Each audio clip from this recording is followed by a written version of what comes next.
The North Atlantic Treaty Organization is a military alliance between 31 member states. NATO was established in 1949 following the end of World War II. The main reason Turkey joined NATO in 1952 was because Turkey, or rather the Ottoman Empire, had fought 12 wars against the Russian Empire. And being a part of NATO provided security guarantees for Turkey against the Soviet Union. An attack against one would be an attack against all. Ever since Turkey's Erdogan came into power in 2014, Turkey has been the most difficult NATO member. In fact, based on Turkey's current domestic politics, Turkey wouldn't even qualify for NATO membership. NATO is founded on principles of democracy and individual liberty. Today, Turkey is far from being a democracy. Under Erdogan, Turkey has been cracking down on free press and silencing opposition. This guy was even put on trial for photoshopping Erdogan next to Gollum from Lord of the Rings. Since the 2016 failed military coup against Erdogan, at least 180 media outlets were shut down. Additionally, Turkey has ongoing political tensions with other NATO members. For instance, in 2019, Turkey was kicked out of the US F-35 program after it went against the US and bought Russia's S-400 air defense systems. Not only is Russian S-400 incompatible with NATO air defense systems, the US also fears that Russian S-400s could be used to collect operational intelligence on the F-35. Turkey and Greece also have ongoing political tensions ever since Turkey's invasion of Cyprus in 1974. Moreover, Turkey has threatened war with Greece due to their ongoing maritime disputes. In the ongoing Ukraine war, Turkey has been playing both sides. Turkey is the only NATO member who did not sanction Russia, and Erdogan's bromance with Putin has led to suspicion from other NATO members. We have no problems with our relationship with Russia at the moment, and we are not at a point where we would impose sanctions on Russia like the West have done. We are not bound by the West's sanctions. As Turkey, we are a strong state, and we have positive relations with Russia. Turkey is also the only country blocking Sweden and Finland from joining NATO, to many members' annoyance.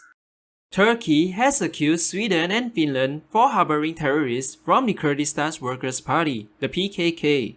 While there are Kurdish people living in Sweden and Finland, there is little evidence suggesting that the Swedish and Finnish governments are actively supporting the PKK. Both Nordic countries have agreed to fight terrorism via fulfilling Turkey's extradition request. Then, there's also the arms embargo against Turkey following its military operation in Syria. In March 2023, Turkey approved Finland's membership but not Sweden. Tensions between Turkey and Sweden have increased as the Swedish court blocks Turkey's extradition request. Turkey also condemns the protests in Stockholm, which were covered by Swedish free speech laws. Turkey and other NATO members have different geopolitical priorities. While most NATO members are focused on Russia, Turkey prioritizes the Middle East. Erdogan has expressed bitterness when NATO did not send troops to help Turkey in Syria back in 2016. In terms of public opinion, more than half of Turkish people have a negative opinion towards NATO. Some people have even suggested kicking Turkey out of NATO in favor of Finland and Sweden. But currently, there is no legal mechanism to expel Turkey, similar to how Russia cannot be expelled from the United Nations. Nevertheless, Turkey's military is one of the strongest in NATO and the second largest in size. Moreover, Turkey's control of the Turkish Strait is essential for containing Russia, and Turkey also actively participates in NATO operations.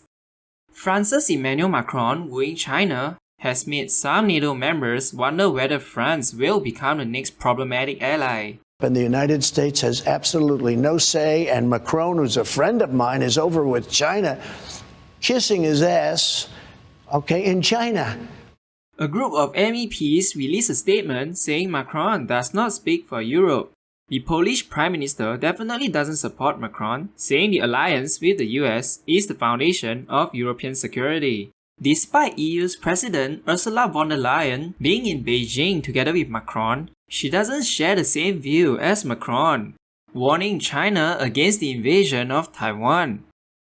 So while Macron advocates for European autonomy, his view undermines Western-led democracies in which NATO was founded by, and promotes authoritarian states.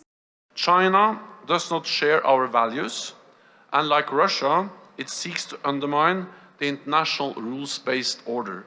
And Germany thought having good economic relations with an authoritarian country would prevent a military conflict.